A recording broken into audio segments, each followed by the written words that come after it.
We live? We're live. Hi, everybody, and welcome to this week's edition of the This Is Not Therapy Hour. My name is Marie. I'm an executive functioning coach with Effective Artistry, and I'm joined, as always, by Brandon Tessers, LCPC, and Clinical Director of Effective Artistry. So, this hour is an open conversation, so a chance for you to ask questions of Brandon about any topic you like. So if you are joining us on a live stream and you're in the chat, we do have a topic that we can talk about today. But if you want to redirect the conversation to something you're interested in, then we'll do that. You take priority. Um, what else? Oh, Effective Artistry is a therapy and coaching practice based in Northbrook, Illinois. And Effective Artistry therapists are licensed to practice anywhere in the state of Illinois. And for executive functioning coaching, we can work with people anywhere in the world. Um, Another little bit of housekeeping. Hello, baby. Aw. Another little bit of housekeeping. If you do post comments in the chat, just be aware that they will appear under your name on Facebook or Twitch or YouTube. So if you're posting anything public, just keep that in mind. I think that's everything, Brandon. Is there anything I've forgotten? Sounds good to me. Okay. Thanks. So how are you doing today? I'm doing all right. I am working from home and probably will be for the next couple of weeks. The kids are off school for the winter break, so you can hear some of that in the background. I got my noise canceling earbuds in, but that comes through plenty. He's fine. I think he's probably going down for a nap and wanted to keep playing. But yeah, doing well. How are you, Marie? I'm good, thank you. Yeah, looking forward to the holidays. So I'm traveling home to Ireland on Thursday. I can't wait. Oh, wow. Yeah. That's nice. Really Get home around family. Yeah. Yeah. So we have a topic for today, and it's kind of a timely one. So I should say as well, executive artistry therapist Margaret Schaus is over on TikTok. So if you're on TikTok, please do connect with Margaret there because Margaret likes to source questions and topic ideas. So if you have suggestions for things you'd like to discuss, do give Margaret a shout on TikTok. And today, she's compiled some questions for us on the topic of big life changes. So it's something that's coming up a lot. It's the time of year where people are planning, for the new year and maybe assessing things, how the year has gone and changes they might like to make. Sure. But also thinking about big life changes like preparing for retirement or serious illness or changing schools, um, starting university, things like that. So from a neurodiversity perspective, we know that these are things that can be a source of a little bit of extra anxiety sometimes. I guess. Sure. Yeah, that's where we probably can start. I'm sort of mumbling a little bit today, so I'm just gonna get a little bit closer to the mic. That sounds good to me. Okay. Have a look at some of the questions that we've got. So, yeah, I've kind of answered one there, which is what constitutes a major life change, but you might have some other ones to add to that list that I've. Yeah, it seems kind of like this has been a theme of the questions for the past several weeks now that we're doing more to like solicit questions. Is we always get these questions about like what counts as this thing versus what doesn't count as this thing. And the answer almost always is going to be some version of it's up to you, right? Like for some people, switching to a new school is a major life change. For some, it's not a big deal. For some people, your laundry detergent brand no longer being made and you have to find a new brand of laundry detergent is going to be a major life change. So what I would say is that it's more useful to define these things by like the purpose or the purpose that they serve or the impact that they have. So meaning if you have some change coming up in your life that you're spending a lot of time thinking about with some mixture of excitement but also nerves, right? Like meaning that if you're looking at like something coming up and it's just pure excitement, well, I guess that could still be a major life change, right? But we're trying to define this as like what's worth looking forward at, and it's got to be something that you've got some idea that it could go better or worse. You know, that there's Yeah. multiple ways it could play out, some of which you would prefer over others.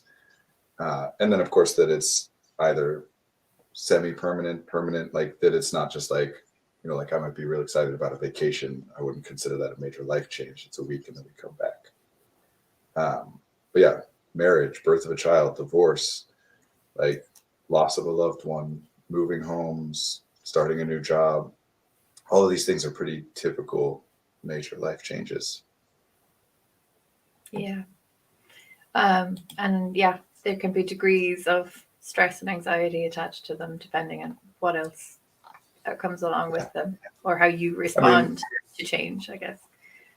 We're like, everything is context dependent, right? And the context of this is that people are submitting questions or theoretically interested in exploring these things, which means that of the whole set of what could be considered to be major life changes, we're really only going to be talking about the subset of that people are to some extent nervous about.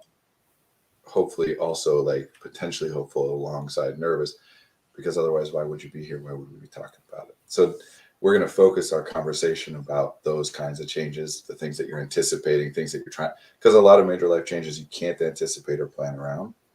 Yeah. And that's also not something we're going to talk a lot about looking forward to, because you can't anticipate it. It just happens. Unless some of the questions start to take us, I got the impression that we're mostly going to be talking about upcoming changes, like things we could see in advance. But maybe we'll start talking too about like, oh, something has happened in my life that's different now. What do I do? Yeah. There's a couple of questions related to that, but yeah, we can get to them if we have time, I guess. Yeah. So one question here is, how do you know when you're ready for a big life change? And the follow-up question is, what would that look like physically and cognitively? It's an interesting one. Yeah, I don't think there's okay, again, we'd have to define all that, right? What does ready mean? So presumably we're talking about a major life change that you can elect, like you can opt in or out. So I think that's kind of where we're, you know, like that's my read on the question. And of course, as always, if the person asking the question is here, or if anybody else is here and wants to throw some clarification in, be happy to hear it. But sounds like we're talking about there's some big life change that I don't have to do or don't have to do right now. I can put it off until I'm ready. How will I know when I'm ready? And that still, I don't, what do you mean by ready? Like ready meaning string. What's that? How long is a piece of string? Right. When is a pile a pile? That's my favorite, you know. I would say if it's something that's going to shake up your life a lot and that you're not like really sure how it's going to go, right? A major move or having a new kid or whatever, then you'd want to be relatively confident that the rest of your life is going to be fairly stable. Meaning, we talk all the time about finite resources and change, observing change, even if it's like we had to get our kitchen redone recently because we had some water damage and the cabinets were like falling off the walls. It's not like a big, like this is hashtag first world problems for sure, right? Not like a real life struggle, but it is a change. And even though, of course, we can talk about like the stress of selecting options and coordinating with people and whatever. But even after that's all done, even though we like the kitchen the way it is, we chose it the way that it is, it's still new, which means that our brains are prioritizing paying attention to it in ways that we didn't used to pay attention. So it's taking some resources. It's not a problematic change. It's not any, I mean, little things like the trash used to be here and now it's over here. And we, oh yeah, gotta remember.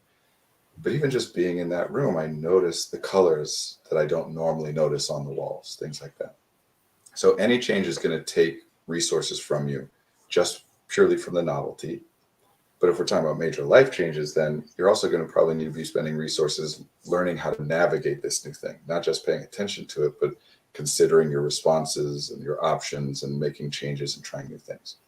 So effectively, I guess I would say do your best to make sure that other things in your life are taking as minimal amount of resources as is possible, right? Like your work and your friends and your family and your body, all these things are going to take some level of resources, but there are times and places where they take more and times where they take less. So yeah, if it's optional, try and wait for stability and some level of confidence that you'll be able to focus in on this kind of one major change at a time. But don't get caught in the trap of like trying to predict the future. You don't know.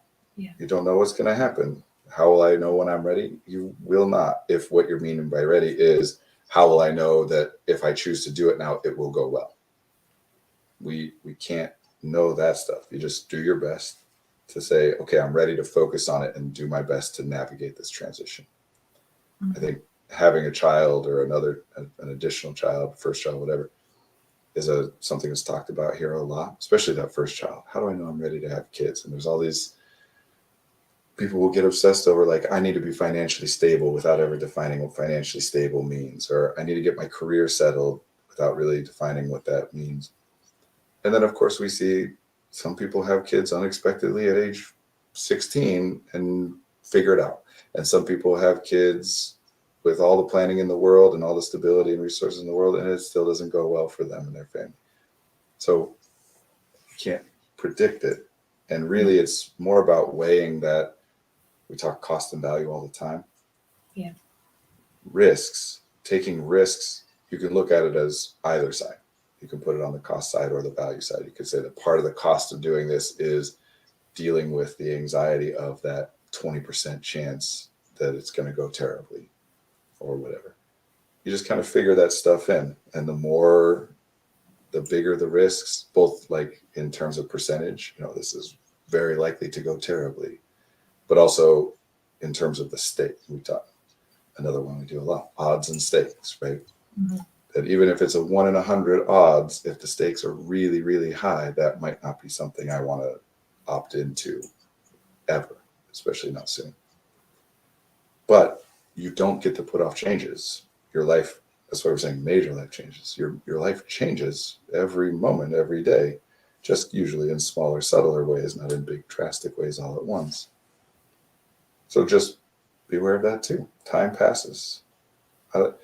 I like to think of it as, this is a metaphor I've used before. I know I'm giving a long answer to a relatively simple question, I suppose, but I think of it as a river. You're in a river, and that river has infinite branching paths, like literally, mathematically speaking, infinite branches off of this river. But it's a river, so you're always moving forward. And you can put some effort into trying to slow your pace and keep these options in front of you available for it. And every moment you lose options that you can't go back to. And you still have infinite options in front of you, but not those ones that you just passed. Yeah. You only get to do this once. You only get to live once. I considered joining the military when I was 18. That's not a thing I can be like, well, next time I go around, I'll give that a shot and see how that works out instead of the way that I ended up going. Like, that's it. You just do your best to make your choices. And if you stall too long, sometimes those choices get taken away from you. That's kind of a lot of what we talk about, even in terms of emotion and communication. I can choose to like squash my anger and hide it from people so that nobody knows I'm angry because I feel bad or that I shouldn't be angry or whatever. But as time goes on, if whatever's happening isn't addressed, eventually you lose the choice. Yeah. So just know that. I wish there was like an easier, stress-free way to say like, this is exactly when you know you're ready and then you do it. But that's not the kind of stuff we talk about. No. But yeah, it is worth bearing in mind. We only get one go around. That's something I should keep at the forefront because I do struggle with kind of decision paralysis, I guess is the phrase. Yeah. Where I'm left with, I've got a couple of choices and I just think and think and think and think and think. And then very common neurodivergent thing. Yeah. We think, we try to anticipate the future. We want to solve problems cognitively. And that's because it mostly works for us, right? Like if it didn't work, we would stop doing it. And people focus on the times that it doesn't work and end up saying, oh, I overthink, I think too much. But that's not how it works to be human. If it never worked, if it only caused you, the brain adapts really fast. The stuff that causes you problems and keeps happening is because most of the time it works. And then you're applying it in a situation which it doesn't. So yeah, it works for us, but sometimes we get stuck in this analysis paralysis. And it does help me to think of it that way too. That's same with the river. It's when I first started explaining that metaphor, I talked about it as a path until I realized I needed to clarify, like, you can't stop. You don't get to choose to just stop and think about where you're going next. You are moving, whether you choose to be or not. Time passes. I always get caught thinking of it. I grew up playing a lot of video games, and especially like role-playing games and things like that. A lot of things where it's like, well, this playthrough I'll be a warrior, and the next playthrough I'll be a spellcaster or whatever. And I don't think that's where this comes from or anything, but I do catch myself sometimes being like, well, I'll give this a shot. And then, no, it's not, I'll give this a shot and then see what the other one is. Just, this is what I'm going with. Yeah. It's terrifying to think about if you think about it too much. It really is. Existential fear. Yeah, because your choices can be almost infinite, but your time is not. Yeah. So it really brings into the forefront that, like, mortality. I am limited.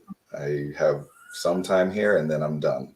And different people have different ideas what happens next, which are all cool, whatever, but it's not this. So do what we do. So how do we make this the life we want it to be? Yeah, that's a big question. Ultimately, I think that is the theme, really, of effective artistry is how do we help you live the life you want to live in the now instead of thinking about the life you want to live. How do we get you to actually do it, right? I think the central tension of being human, we're getting real philosophical real fast today. I think the central tension of being a human is present versus future. Like, the past is done, it doesn't matter. We think about it all the time, but it's unchanging. So we've got this, okay, what would be optimal for me to do right now? Which is a very, all living organisms do that, right? Like seeking out food and shelter and protection and whatever. What would be best for me right now? But the point of cognition is that we can start to project into the future a little bit and say, okay, even though I'm really hungry and that's some rotted meat in front of me that will give me some calories, I can think about what I know about what's happened to people who have eaten meat that looked and smelled like this. And of course, we have an instinctual reaction to that particular example of disgust, whatever. But that central tension of what would be better for if I do this now or this or this or this, what would be better for later? And what would be better for later, like tomorrow versus later, like a year from now or the rest of my life. And we get out of balance with that stuff. Well, sometimes we don't think about the future enough because then we do things that later on we're like, oh, if I had thought about that more, I would have realized. And other times we think about it so much that we don't end up doing anything. So at Effective Artistry, we do tend to be on the side of pulling people out of thinking so much about the future, mostly because of the clientele that we tend to work with, because we work with neurodivergent people who tend to overthink rather than underthink for the most part. Yeah. So it's not that side is better or more important. Just like I spend a lot more of my time and effort trying to convince people, get people to look at the things in their life that are good or the tactics they've tried that have been successful. And it's not because I think that's more important than being aware of the bad stuff in your life. It's because people are already much more aware of the bad stuff than they are of the good stuff. So which side we're pulling towards doesn't mean that's the side we think is better. It's just that's where we think people are out of balance in the other direction. We got to shift it back. But if someone came in and was like, yeah, my life's perfect, no problems whatsoever at all, then I'd be like, well, let's look at some of the bad stuff, Just that doesn't usually happen. Well, there's a reason they're there, right? There's a reason they turn up to talk to you. Yeah. Usually when someone's here and saying that, it's obviously there's stuff going on that they don't like or they wouldn't be here. So it's some other thing about being able to recognize it or express it or Yeah. But yeah, there are times in our lives where we do overfocus on the good and ignore the bad. It's pretty rare though. Our core design is very, very focused on negative and harmful. It's pretty hard to get too out of whack. We miss specific things all the time, but in a broad way, like I'm not thinking or paying attention enough to the things that might hurt me is not generally a true thing. No, we're kind of wired to look out for danger, right? Yeah. I mean, it's Maslow's hierarchy of needs, right? Like Mhm. if you're starving to death, you're not thinking about whether your friend might have meant something by that comment that really indicates that they don't like what you did, right? Things that we get very anxious about. You don't think about that when you're starving or freezing to death. So the base level stuff takes priority. The worst stuff comes first. And only once that's addressed can we work up to the other stuff. Doesn't mean that other stuff isn't bad. Mm. It can also be bad. It just means that the way we're wired, that's how it is. Yeah. So if you're working with a client who's kind of stuck in that feeling of being imbalanced or stuck at the crossroads, the life crossroads, as it were, stuck at looking at the river or in the river, are there some practical tools or strategies you would use with them to help them get unstuck? Yeah, absolutely. Because this particular area is where, like, without knowing the specific details of what particular thing they're focused on, there's not a lot of specifics we can do. And with a particular client, of course, we're going to get a lot of specifics. Like if someone's saying, I don't know, maybe I should move to live with my grandma, maybe I should get a roommate. We're going to talk about what are the different options. Why are you like if you're thinking about two different options, that means that there is something that you're considering about each option which would be preferable to the other, right? So we want to explore those details and go through it that way. But in generic terms, it's a lot about frameworks, right? That we want to, like, this is where cost and value comes in. Like, look at the value, break it down in that way. Look at the cost, break it down in that way. This is where odds and stakes comes in. That what are the odds? What are the stakes? What are you willing to risk, etc. So we do a lot of like frameworks. Even I've made worksheets and things, which I feel weird saying, but I've had enough people say I needed it in a worksheet to work through this kind of stuff. But I'll say one of my yeah, well, we have them. We'll go over them. They're all in that drive folder. As far as like a quick, like to share it out over the stream here, one of my favorite questions is, why does that matter? Because we can get down the rabbit hole, and I want to clarify that the way that we communicate in our culture, for various reasons, things are interpreted as criticism. So when we say, why does that matter? It'll often be interpreted as, I don't think that matters, or that shouldn't matter, that's not what we mean by it. What we mean when I'm saying this question is literally, what would be the difference? If I'm wondering whether this or that, then I'm going to ask myself, well, let's say it was this, let's say it was that, let's say I did this, or let's say I did that. What would the difference between those two outcomes be? Why does it matter? So that's an easy way to start kind of identifying, if not necessarily eliminating right away, but at least identifying what things that I'm overthinking that don't really require the amount of resources.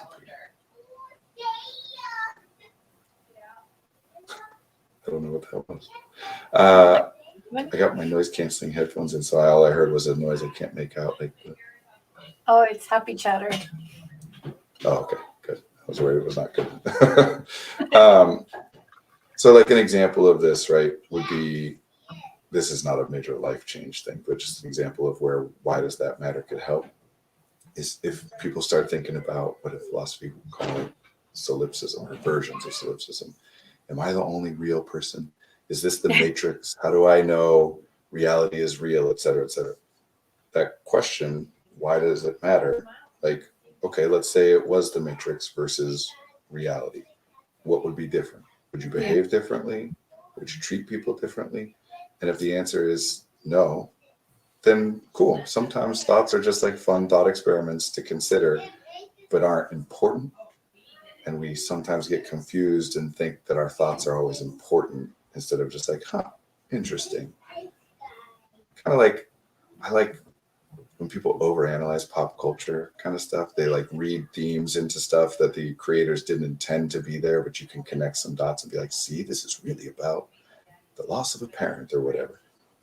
For that same reason, it's like, is it important? No.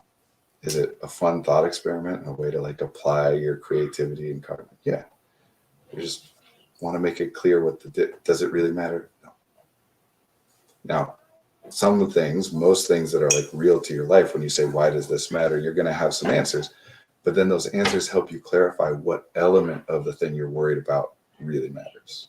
So if it's, should I take this new job or should I stay at the job that I have currently? Well, why does it matter? What would the difference be? And then you can identify a lot of the stuff is overlap. A lot of the stuff is going to be the same. And that stuff doesn't need to be thought about, but will sometimes come into the thinking and kind of just take up space. But if you identify, okay, well, the money would be different. Okay, why does it matter that the money would be different? Well, if I had this money versus this money, then I could X, Y, and Z. And we start to delve into like specific things instead of just defaulting to, well, it's better to have more money, but it's also better to like your coworkers. Yeah. I'm stuck weighing those things. Okay, well, what would the money do? What is the difference if you had more money? What is the difference if you maybe don't like your coworkers as much or don't know them as well? Because for some people, okay, this new job pays $10,000 a year more than the old job. We can all agree that that is the case, and we can all agree that I would be meeting new coworkers. But for some people, $10,000 a year more for having to get to know a new environment and new people, cool. Not even worth worrying about. And for some people, exactly the opposite. Having to learn new people in a new environment, not even worth considering for $10,000. Yeah. But we want to get into those specifics. What would your day be like? So that we can ask questions like, this is a big one for the life change thing. Zoom ahead 6 months. I want you to pretend that between now and 6 months from now, everything works out exactly as you want it. Because of course we don't know. You're going to say a lot of things like, well, it depends on, no, depends, because whatever you would want to happen is what happens, right? Like, I don't even know if I'll get this job. I don't know if I'll find a house that I like. Assume that you do. Assume that you do. If those are the sides, like that's what you would want. Sit between now and 6 months from now, everything goes the way that you would want if you could control it all. Now I want you to describe for me in detail what your day is like 6 months from now. Just a random day, not like your birthday, some big event, just random Tuesday. When do you wake up? What's the first thing you notice when you wake up? Where are you? Who else is there? What's the first thing you do when you get out of bed? What clothes are you putting on? What city do you see when you look out the window? Or do you see a city at all? What do you see when you look out the window? When do you leave for work? Or do you leave for work? You know, we ask all these detailed questions. And again, especially neurodivergent people are going to want to say, I don't know. That's fine. Skip the ones that you don't know and move on to the stuff that you do. I don't know. I don't really know what's out the window. That just means that what's out the window isn't that important to you right now. So what do you eat for breakfast? Well, that matters. I definitely want to be eating, like, cool. Part of it, you're identifying what matters.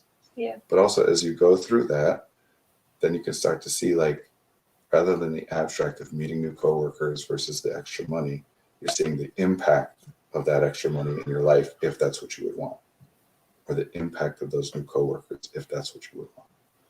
I show up to work and I say hi to my friend and we chat for a little bit, or whatever it is. So just always trying to get people to be specific, because if you're stuck in analysis, what my mentor, Andy Mahoney, would always say, if you're stuck, this was to us as therapists, but I think it's generally applicable. If you're stuck, go back to assessment. Meaning, if you don't know what to do, it means one thing and one thing only. You don't have enough information. Right. If you don't know what to do, don't have enough information. Get more information and just keep getting information until you feel like you know what to do. And this is not a great source to get information from. it's very great to think about and assess and analyze and theorize and design intervention, blah, blah. Not a great place to get new information. So you got to figure out then, what is it that I can do?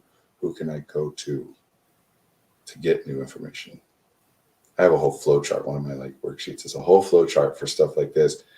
And it basically ends up in either I need to be able to identify that there's some information out there that I know would be helpful to me in making this decision, but I don't know where to find it. Or I don't know if there's any information out there that might help me in making this decision, but I do know that there's something I can do that will give me new information, and that information might be relevant. So in other words, either you eventually end up with, I need to find a way to get this information, or here's an experience or something I can do that will get me information that may be relevant. And if you can't identify one of those two things, it's time to make the decision. Otherwise, what are you waiting for? No new information out there for you to go seek, nothing for you to do that might give you new ideas, then it's time to make the decision. You don't have to, just know that you're not going to get any more clarity without one of those two things. You think forever and ever, it's not going to get better. I think for a lot of neurodivergent people as well, there's always anxiety about making big choices, because sometimes in the past, big stressful events have led to meltdowns or shutdowns, and there's a fear of that happening again. So I was speaking to somebody over the weekend about this topic, and they said that for them, when they thought back about how they coped with big life changes in the past, it wasn't the change itself, but the rate of change. So if something happened really fast and they weren't prepared for it, or if a lot of things were changing at once, they would end up in kind of a shutdown for a while. So one of the questions we have is, if you're a partner or loved one of somebody who's going through a major life transition, and I guess this is especially relevant if your partner is neurodivergent, how do you help them go through this and manage this when you know that there's that risk of shutdown or meltdown? Well, one thing off the top, remember earlier we were talking about finite resources, that if something's happening that's requiring a bunch of resources from you, those are going to be pulled from something else. So if someone you care about is going through something difficult, the first and easiest thing, because there's not much to say, it's all about specifics from here, and we can't do that on the stream, but first and easiest thing to say is do everything you can to make it so that they don't need to spend resources on you, if that's what you're trying to do to support them. Like, if that's your goal, make yourself as easy a part of their life as possible. And the second thing from there is to take anything off of their plate that you can, as much off of their plate as you can. Sometimes that's things like taking a whole task off of their plate and saying, I'm going to do this. Sometimes that's talking through with people like, okay, kind of some of the stuff we were just talking about. What's the point of this? Why is it important that it does that? And whatever, because it may be that there are some things that can just be like, it's not that you or they or anybody needs to do it. It's just part of how it's been. Especially when we're talking about major life transitions, we don't, as humans, we don't know why we do all the things that we do. We can't think about every single, why do you sleep the way that you, like, why do you sleep on your back versus your side? You know, like, we don't have explanations for all those things. We just do things until and unless they cause us problems. Well, a huge category of anything, of stuff that anybody is doing, is stuff that no longer serves a purpose, but also hasn't caused a problem yet. So, in other words, if you think, just to pick a ridiculous example, if you think that when you wake up in the morning, you just yell really loudly, that means that no goblins will jump out of the closet and attack you. Well, guess what? Every time you wake up in the morning and yell really loudly, no goblins jump out of the closet to attack you. So why would I stop? Right? Yeah. Unless somebody's like, hey, knock that yelling off, and then you investigate it. Otherwise, you just keep going. So a huge portion of what we all do, we just do because at some point it was helpful, necessary, important, enjoyable. And because of something called intergenerational transmission, a lot of the time, those things weren't ever helpful or necessary, important, enjoyable for us, but it was for our parents or the people who raised us or theirs. And because we learn by watching other people. We just picked it up. So there is a way to be able to help take things off people's. And again, these are the generic stuff off the top, right? Like, Yeah. but especially in a life transition, that's going to mean that it's more likely in that case that some of the stuff you're doing is no longer helpful or necessary or enjoyable or important. And so helping people to explore that and what can be let go of is helpful. There's a kind of famous story in therapist circles of, this is from like the Freudian psychoanalyst kind of, school of thought, of this woman working with her psychoanalyst, dealing with neuroses and anxiety attacks and whatever. And one thing that brought her a lot of anxiety was the idea of doing her ironing in any room other than the kitchen. And she couldn't figure out why it bothered her so much. And the psychoanalyst said, well, here's your assignment. I want you to, where'd you learn to do that? Why did you do that? And they said, that's where my mom always did the ironing in the kitchen. They said, okay, go ask your mom why she did it that way, where she learned. And mom came back and said, yeah, that's how my mom always did it. Okay, go ask grandma. And they go ask grandma, and grandma says that was the only room in the house that had an outlet. That we do things because they make sense when we do them, and we just keep going until and unless they cause us a problem. So there's that. But more than anything, communication and support, especially stability and comfort, meaning I'm here. You're mad at me? I'm here. You're happy with me? I'm here. You want me to go away? I'll go away, but I'm still here. You want me to be here? I'm here. That's just kind of a big subsection of what we said at the beginning of don't take resources. Is I think one of the most difficult things for us to do for each other is to learn to tolerate the discomfort in ourselves that arises from our perception of each other. That if you're sad, and then I'm like, oh no, she's sad. I got to fix that. I got to figure that out, right? That's my discomfort. Yeah. And rather than working on my discomfort, I make it about you. Well, you're sad. I want to help. Even if I'm saying nice things, you're sad. I want to help. You're sad. I want to help. What does that tell you? Is that if you're sad around me, it's going to take some of my resources. So now if you're ever worried that I'm stressed, you can't let me know that you're sad because you know that I'll want to do something about it. So we have to learn to tolerate that discomfort. I don't like seeing you like this, but I'm okay, right? Like you're angry at me, and I'm not saying that I agree with your anger or think that all of what you're saying is correct, but I think that your experience of being angry is, of course, you're allowed to be angry. I don't need to get angry with you because you're angry with me for reasons that I don't think are fair. You're angry. That's all right. Yeah. The other person's feelings are valid and they should be acknowledged. Oh, hey, Kid You Squad. said I'll make you a home cooked feel. Okay. Yeah. Yeah. I do like that. Oh, go ahead, Marie. I was just going to say there's a comic strip. It's on Instagram and Twitter, I think. It's called Dinos and Comics by Dino Man J. And a lot of the comics are about this.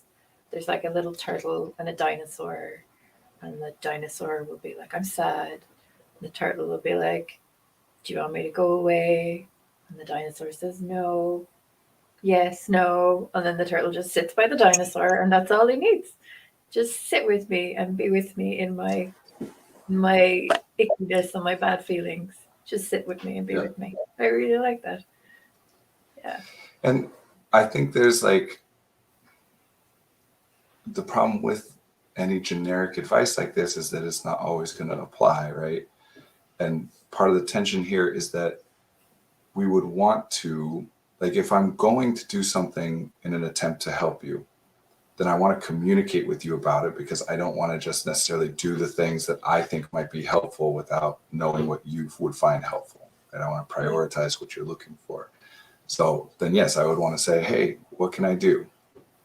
And sometimes part of what people are struggling with is decision fatigue and, being cognitively and emotionally drained, and being asked, hey, what can I do? Is like, why are you making it my responsibility to tell you how to help me? But other times, if we just guess how to help you and we try that, then it's like, why wouldn't you ask me what I want instead of it? There's not a always a right way. You learn to read each other, and we're always like, sometimes I'm going to be mad. Sometimes I'm going to do and say stupid, crappy things that I don't like. In the moment, I don't have, they seem justified. And later on, I think, oh no, that was ridiculous. So we just try and work on getting past our defensiveness without getting rid of the importance of what happened. Like, if you do something that makes me so mad that I'm saying it's like you don't even care about me or whatever, that I don't actually believe. Later, I could say, look, I don't actually think you don't care about me. But in that moment, I did. And it was a miserable moment to have. And I don't want to have moments like that. And the thing that happened that brought about that moment for me was this thing. So that thing does bother me.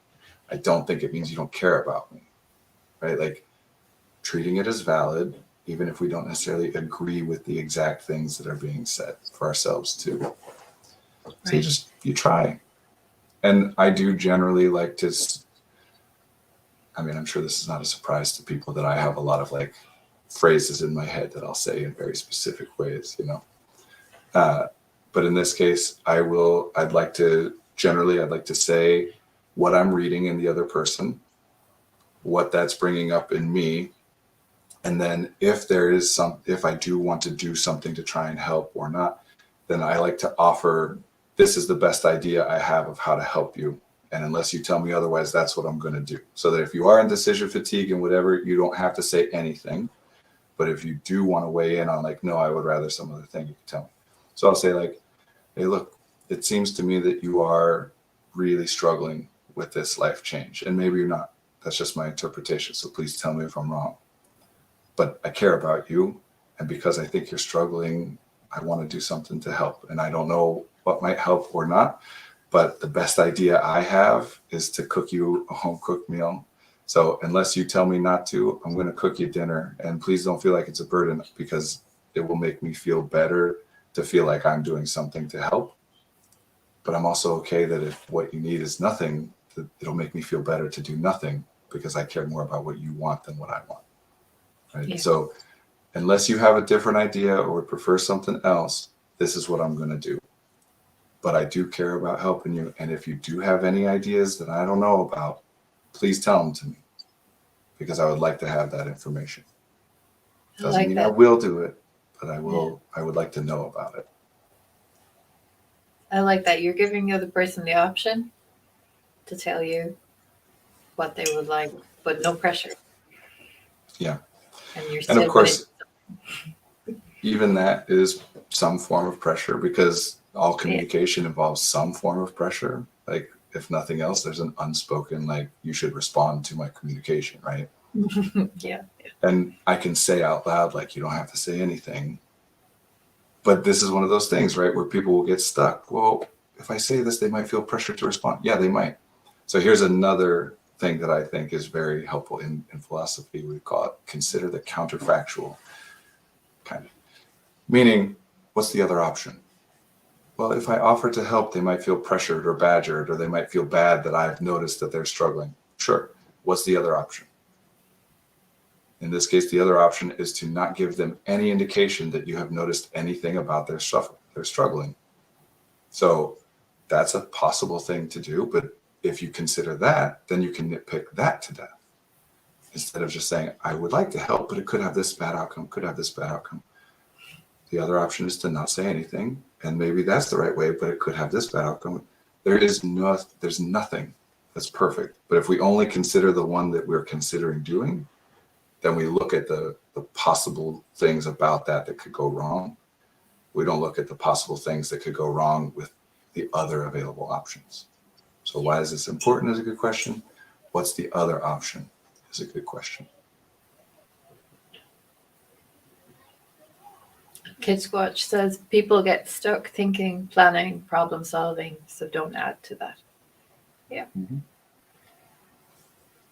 I think whatever the specific, like, communication, whether that spoken language, nonverbal language, whatever it is that you're doing,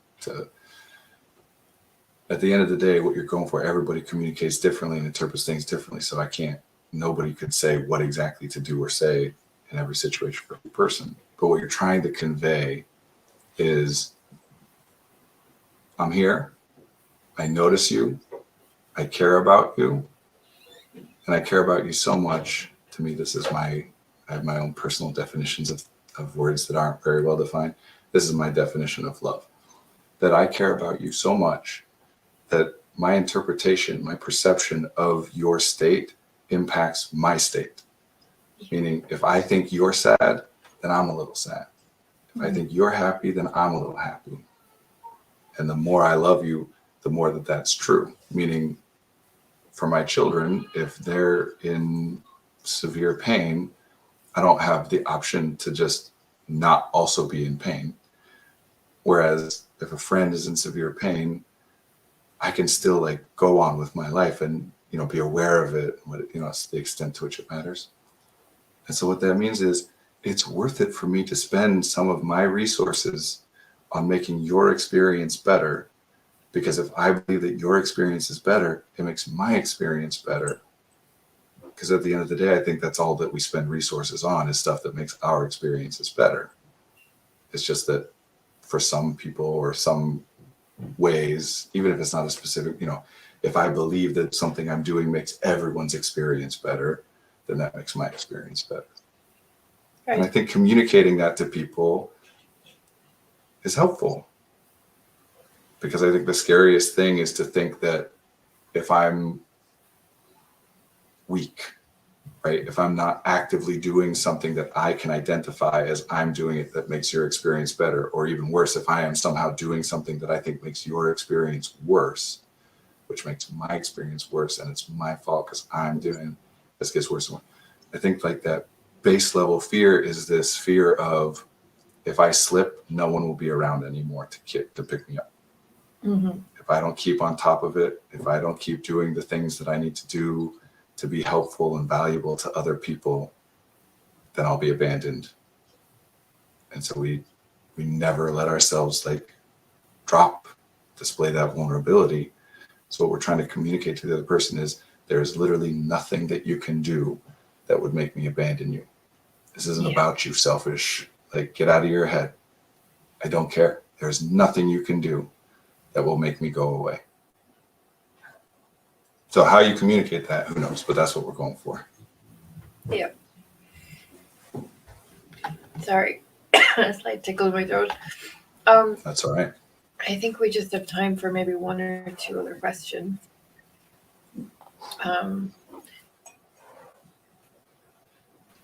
So you can kind of see coming, so changes that you know are on the horizon.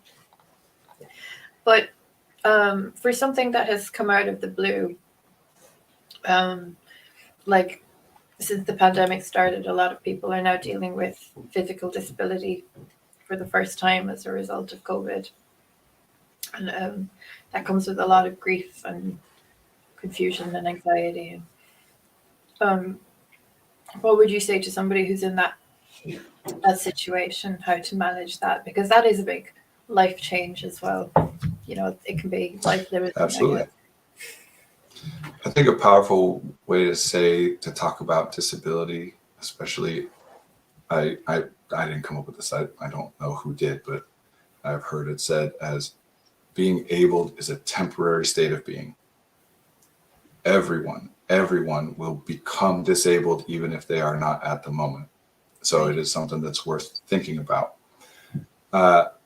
So part of that, again, depending on the specific things going on, but part I would say, ask that question, why does it matter? Because a lot of what people are struggling with when they become disabled is how did this happen?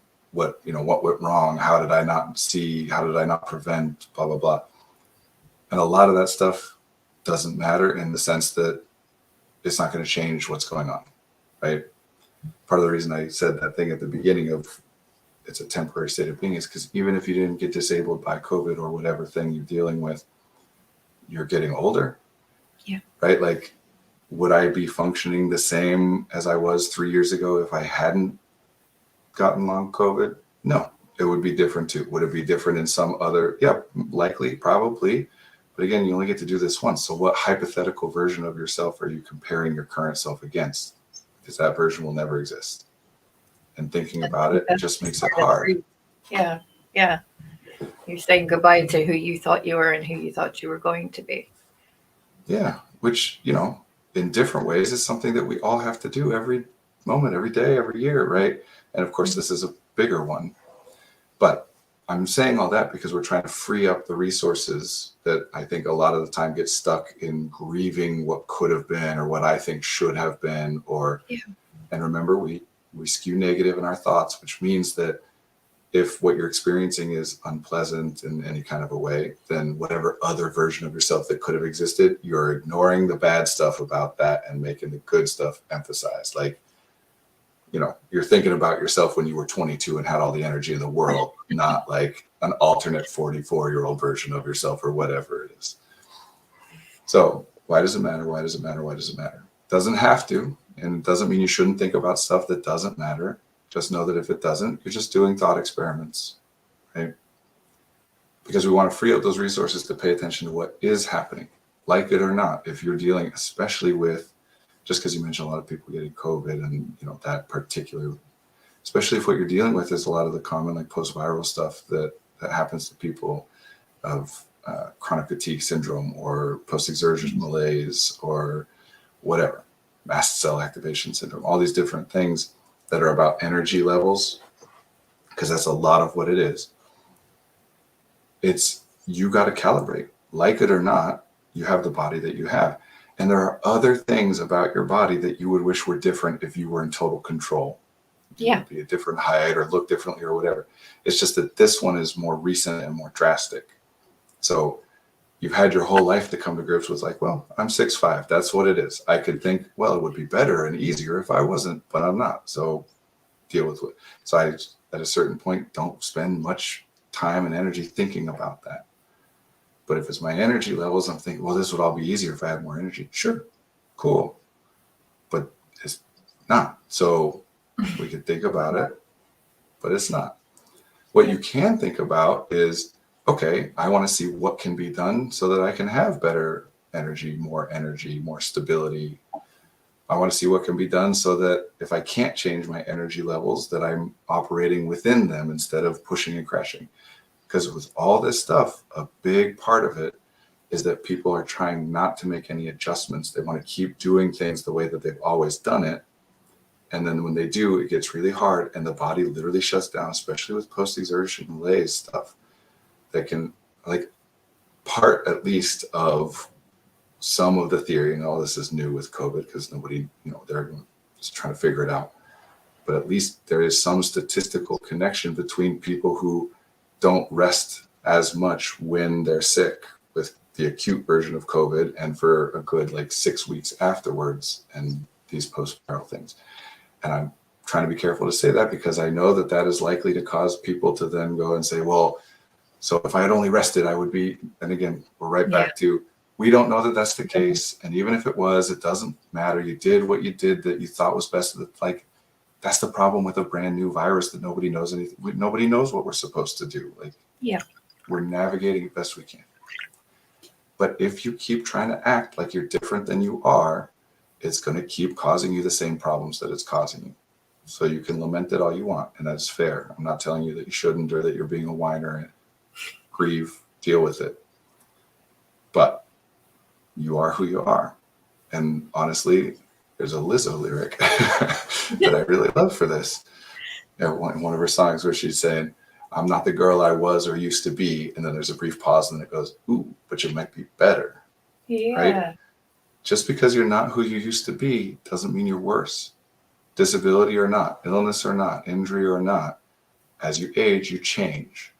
Mm-hmm. And that is going to affect energy levels, among other things. Does that mean that you're worse? Because now we're right back to, and I do think this stuff is more common for neurodivergent people, because what do we know about people who identify as neurodivergent? They have a concept of themselves and a concept of normal, and that there's a distinction between those two things that is significant and impactful and usually at least partly negative. Yeah. If it was all great, then they're probably not calling themselves neurodivergent, right? In their own conception. So sometimes what we're doing then is, here's my conceptualization of myself. Here's my conceptualization of who I used to be. or who I could be instead of who I am or whatever. And there's a distinction and it's at least partly negative and I'm getting focused on that. But I'm missing the stuff that might be better. And also, does it really matter? Does it matter if it's better or worse than a hypothetical version of you that never existed and never will, never was going to? There aren't multiple versions of your life going on out there. So you got to look at it. There's things you like, there's things you don't like, but those things exist whether you like them or not. And whatever you can do to make changes exist within the parameters of the constraints of your situation. So you got to learn those constraints and then make the changes that you can make within them. And again, especially in this case, this is where I would highly recommend going back and looking at, remember, a large portion of the things that you do that you think are important are things that you just continue to do because at some point, someone found them to be important or helpful or useful, and it hasn't caused you a problem. Well, if the problem you're experiencing is energy issues, then everything you're doing is now potentially causing you a problem because anything you stop could free up some energy that you're overusing. So you now have incentive to examine everything that you're doing, not all at once. That's exhausting in and of itself, but one at a time. When it pops up, you think, why do I do this thing? Why does it really matter? Does it really matter that my family and I get together on the calendar date of December 25th as opposed to getting together on the calendar date of January 4th and doing the same traditions and the same stuff?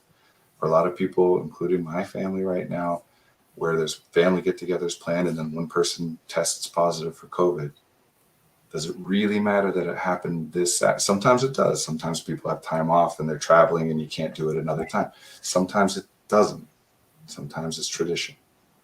Yeah.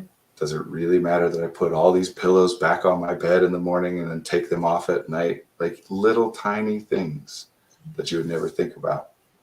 Does it really matter that when I get takeout, I scoop it onto a plate instead of eating it out of the box? Right.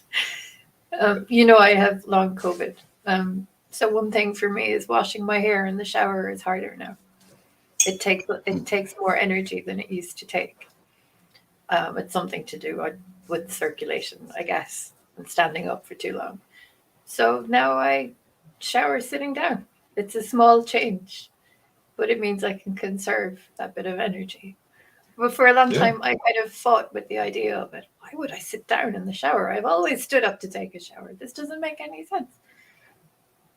It's just a small thing, but it's made a big difference. It's hard to change. It's hard to remember to change. So all of this is just like anything else that we think about. Why would I do this? Including if anybody's thinking, well, why would I evaluate the things that I do, right? The reason we're thinking that question is that's a cost. What's the value? I'm trying to figure out, is it worth paying that cost of changing how I shower? I'm saying this because I don't want people to get I don't want you to get wrapped up in an idea that, oh, I'm just resistant to change because I'm prideful. And now you're mad at yourself for being prideful instead of, no, we have an organic reason to not change because change takes resources. So if I'm going to change, I need to know that I need to have some sense. Doesn't mean I have to rationally be able to understand and explain it, but I need to have some sense that it's worth going through that process of change. And in this case, if you're dealing with energy issues, everything you do is impacting your energy issues because everything you do either restores or takes energy of different kinds. I will say too, I think there's two different ways of exploring this kind of stuff. One of them is that what you were just talking about there, right? Like where you'll notice the thing happening and then rather than just experimenting with different things to try and see how that might change it, I'm going to try and figure out the reasoning behind the thing that's happening. Because if I figure out the reasoning, then I can use reason to design a solution. And that, especially when it comes to long COVID, great, but it's going to cause a lot of problems because there's just not much out there and you're at the mercy of people coming up with theories and doing research. And even if you read something that says, oh, maybe it's this, maybe it's that, if it's something that requires a doctor, then you got to find a doctor that you can convince to look at this one research paper versus this other research paper, if they're looking at anything at all. So that's one way, and that's great and it's valid. But it Right. eats up your energy. Yeah. The other way is, here's the thing I'm noticing, and then I just start experimenting with different things that might impact it until something works. I think one of the things that's like most damaging of all this like pop science stuff, right? Like there's so much in the realm of science. Psychology is one particular group, but all of it. And we only really focus on certain things. Placebo effect. Placebo effect does not matter. No. It does not, unless what you're doing is trying to design a specific type of trial. Like the only time placebo effect matters is if you are doing a specific kind of scientific research. Other than that, it doesn't matter, because if something works, only it's placebo effect. It's only working because you think it will work.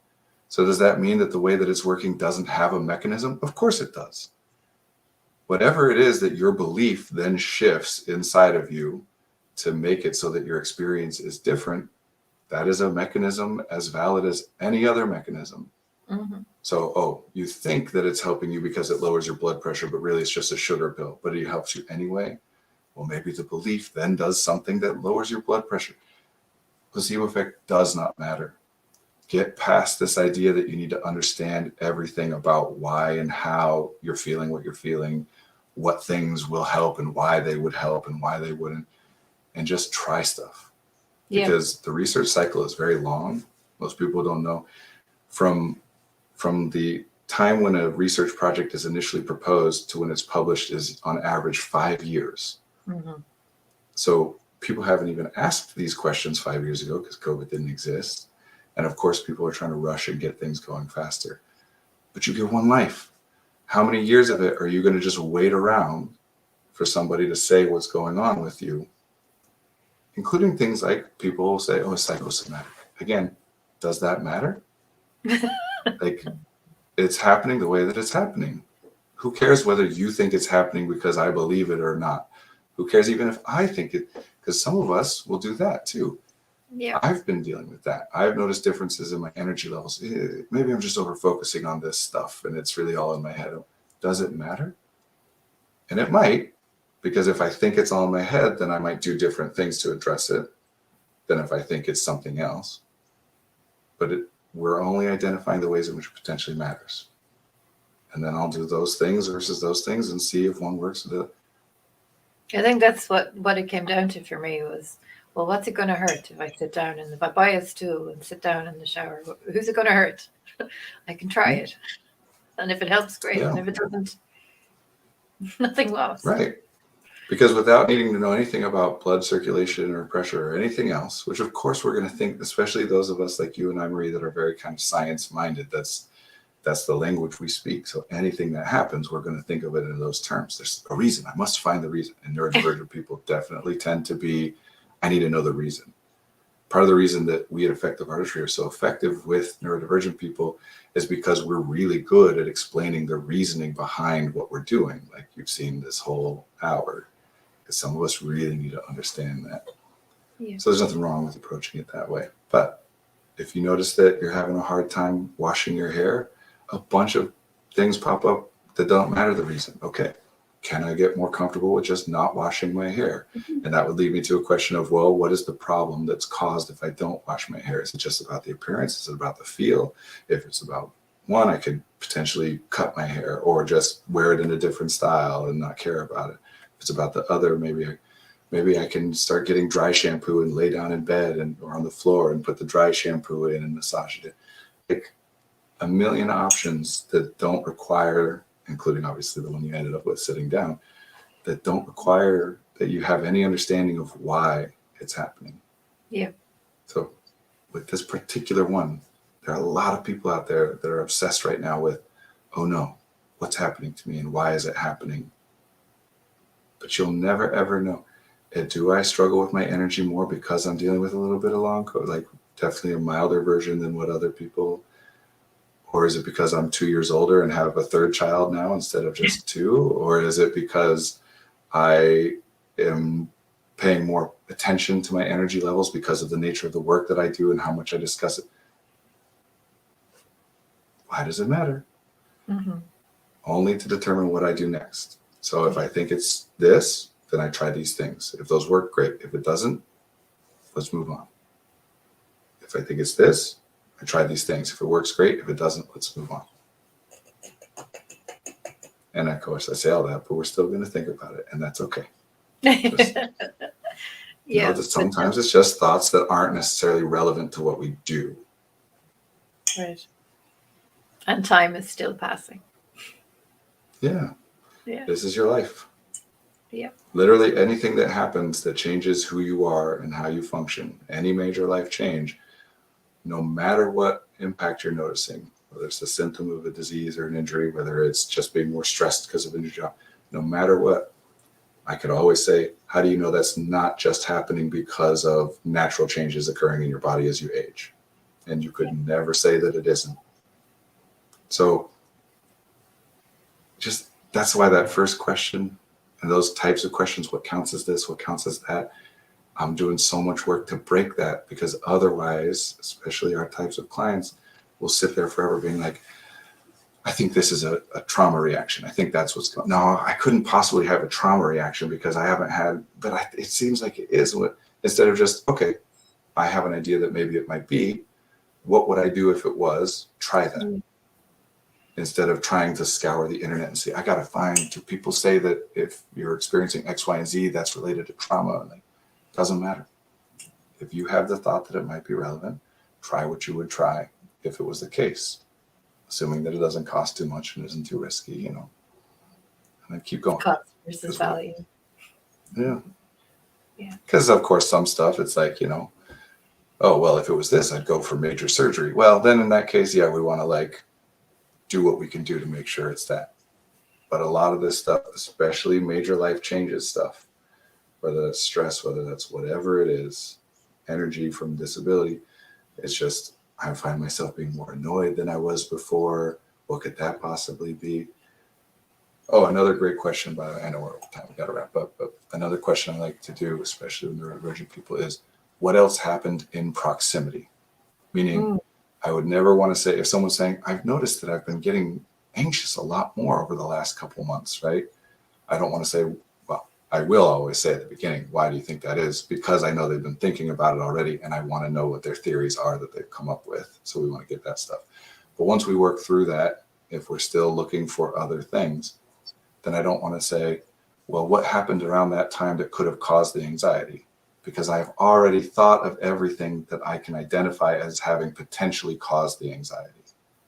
Instead, I want to say, what else happened in proximity? What else happened around the same time? I don't care if it seems like it should impact the anxiety or if it makes sense or if we can tell a story, just what else happened around the same time? Because just, again, as a ridiculous example, but to prove the value of doing this, one potential thing, including in long COVID, including in brain fog, including all this other stuff, a lot of long COVID symptoms have to deal with inflammation of different body systems after an infection. Well, if you have inflammation in a system in the body, guess what's pushing back against that? Inflammation is tissue being larger, more inflamed, expanded than it would otherwise be. Guess what's pushing back on that? In addition to the tension from the other parts of your body, air pressure keeps it tamped down. And on days when the air pressure, the barometric pressure is lower, inflammation increases. And if your brain is dealing with some inflammation, it is possible that on days where there's high pressure, that pressure is helping keep the brain inflammation constricted so that the brain isn't expanding and touching against the sides of the skull as you function in a certain way. And on a different day, when the barometric pressure drops, it expands a little bit and starts touching against the inside of the skull, and it happens differently. And again, this is effective artistry where we want to be able to explain the reasoning behind all these things. But until I explain that, no one would ever think to track these migraines that started happening all of a sudden out of nowhere. Used to never happen. Now it's happening like once or twice a week, and it's just random. I can't predict it because no one would ever sit down and say, like, let me map that against the air pressure and see if there's a correlation there.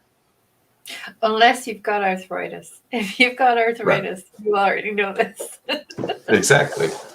And that's kind of the point, right? Like Yeah. all this information that we can share, somebody knows. I didn't get all this Yeah. information from my own experience, you know? Mhm. So we just want to communicate that to each other.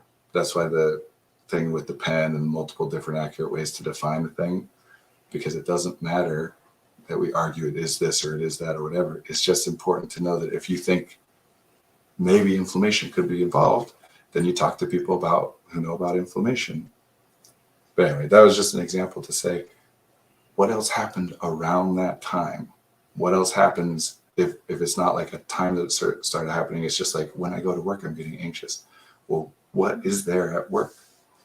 It is possible that you're getting anxious because there's the HVAC system at work has a different frequency of sound that it operates at, and that is impacting you. And you wouldn't think about that as being that. You would think about, well, it's the demands from the new boss, or it's my imposter syndrome, or so just what else happened in proximity? Why does that matter? What would you do differently? What would you try next? All that stuff. I can't remember the third question we already talked about, but yeah. Choices within constraints, right? Control is not a binary that some things you control perfectly and other things you have no control over. It's impact. Even my own behavior, I don't control fully. Like, try as I might, sooner or later, I'm going to fall asleep even if I try to control myself to stay awake, right? I don't control it fully. But I have the most impact over myself and what I'm doing and thinking and feeling, and the least impact on large, broad systems like the weather. So that's the other reason I'm pushing a little bit against this. Like, I want to identify whether it's blood circulation, whatever, because if it's something like that, I'm very likely to think there's nothing I can do about it. Yeah. Even with organic stuff, there's all kinds of stuff you can do about it. We might not always know what that is, but the things that you do, the things that you put into your body, the things that you're exposed to the environment impact you in that way. So sometimes when people over-focus on the organic stuff, they get very stuck on, well, because this is what's going on, I can't do anything about that, instead of just try stuff anyway. Anyway, I think I probably will be here next week. I don't know. That's the day after Christmas. You want to do this next week, Marie? If you do, yeah, I'm up for it. Depends. Let's plan on it. Yeah. Okay. If we end up not, we'll let you know. Yeah. We'll put an announcement out there. I'm not gonna like put you under that pressure, Marie, live on stream to commit to doing it the day after Christmas or not. We'll talk about it. But as of now, unless we put something out here, I'll plan on being here. Great. Well, it's good. Sorry, we were just talking and then I started wrapping us up. No. Yeah, well, I'm sure you've got stuff you need to do. We've got a bit over time today. So see you next week, Kitchquatch. And thanks for being here. Yeah. Thank you. Yeah. Thank you for the comments. I'm going to look into that struggle care. I haven't heard that phrase before. Casey Davis. All right. I guess we should say goodbye for now. Yeah. Thanks, Marie. Thanks, everybody. See you next week. Take care. Speak to you soon.